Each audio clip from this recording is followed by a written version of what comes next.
Ahmedabad plane ક્રેશમાં ભોગ બનનારના ગંભીર આરોપ ભોગ બનનાર અજય પરમારે એર ઇન્ડિયા પર લગાવ્યા છે આરોપ। સારવાર બાદ 5 લાખ ખાતામાં આપીને સેટલમેન્ટ કરાયું। કાગળ પર સહી કરાવીને આગળ કોઈ કાર્યવાહી ના કરતા તેવું કહેવામાં આવ્યું। પ્લેન ક્રેશ સમયે અજય તેના મમ્મી સાથે જમવા જતો હતો। અતુલ્યમાં જમવા જતા તે સમયે ઘટનામાં દાઝ્યો હતો। લીલાવતીમાં સારવાર આપવાનું એર ઇન્ડિયાનું અધિકારીએ કહ્યું હતું। ઘટના સમયે 25,000 આપ્યા હતા, ત્યારબાદ 25 લાખ આપવાનું કહ્યું હતું।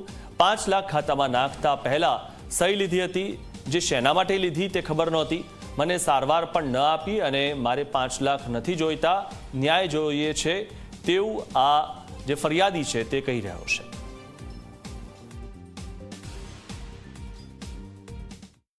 આ ગાડી મેં સારવાર કરાવી હતી। ભાઈ આ અધિકારી બધા આવ્યા હતા। મને એકવાર રાકેશભાઈ, સાગવાન સાહેબ, રાકેશ ડોગરાના બધા બહુ બધા અધિકાર ટાટાના લોકો મને મળવા આવતા। પછી એકવાર મને નગદ 25,000 રૂપિયા રોકડા આલ્યા।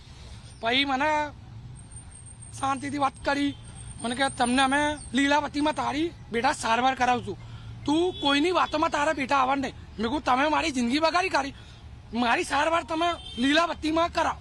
મારું તો મેં તો મારે લીલાવતીનું નામ મેં કદી સાંભળ્યું જ નહીં। શું કહેવાય આ દવાખાનું? તું કે લીલાવતીમાં બધા હીરો લોકો બેટા દાખલ થાય, આવું મને કહેતા હતા। આવું નામ તો મેં પહેલી વાર સાંભળ્યું। બરી બહુ મોટી મોટી સાહેબો વાત, પણ આપણે વાતો કરતા હતા, પણ કંઈ કામ થયું નહીં, ખાલી વાતો જ કરતા હતા। 5મા મહિનાની 10 તારીખે મેં સમૂહ લગ્ન, મહિના પહેલા જ મારા લગ્ન થયા હતા। મારું ઘર સંસાર બધું આ લોકોએ પતાવી કાઢ્યું। આ લોકો બધા અધિકારી જવાબદારી છે। તમારી શું માંગ છે? મારી માંગ એક, મને ન્યાય મળે અને આ લોકો મારા પાસે આવી સહી કરે એનો ન્યાય, અને લીલાવતીમાં મને સારવાર કરાવો બસ, અને મને ન્યાય જ જોઈએ, બીજું કઈ નહીં। મારી આ સર્જરી જોઈએ અહીંયા, અને હાથ ઉપર ચડાવ, અને મારા પગ ઉપર सर्जरी। મને તડકામાં રહેવાતું નહીં।